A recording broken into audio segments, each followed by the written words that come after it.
প্রিয় বন্ধুরা, আজ আরেকটি গল্প শোনাতে চাই। গল্পের নাম সময় ফুরিয়ে এসেছে।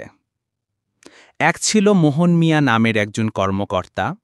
মানুষ হিসাবে প্রথম অবস্থায় সকলের কাছে ভালো হিসাবে উপস্থাপিত হয়, কিন্তু তার ভেতরে লুকিয়ে থাকে এক অন্ধকার দিক, লোভ ও নিরাপত্তাহীনতা।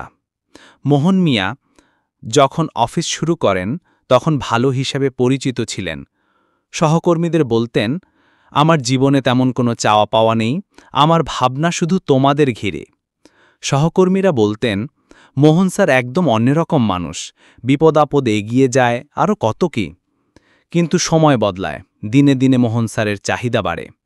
একদিন এক কাস্টমার বলল, স্যার একটু খেয়াল রাখলে ছেলেটার একটা প্রমোশন হবে, কিছু উপহার দিচ্ছি। সেই প্রথমবার।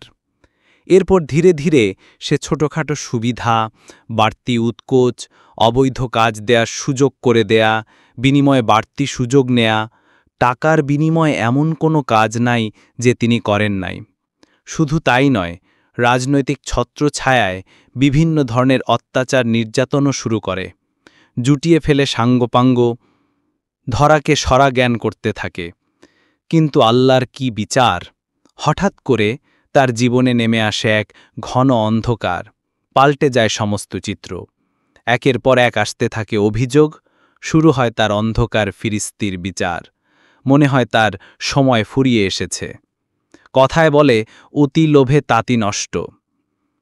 অতিরিক্ত বাড়াবাড়ির পরিণতি যা হবার তাই হয়। অবশেষে মোহন মিয়া আদর্শচ্যুত সমাজের বাসিন্দায় পরিণত হয়। আদালতের কাঠগড়ায় এখন সে প্রশ্নের মুখোমুখি। বন্ধুরা, গল্পটির এখানেই শেষ। যদি ভালো লেগে থাকে, লাইক, শেয়ার, কমেন্ট করে সাথে থাকুন। সকলকে ধন্যবাদ।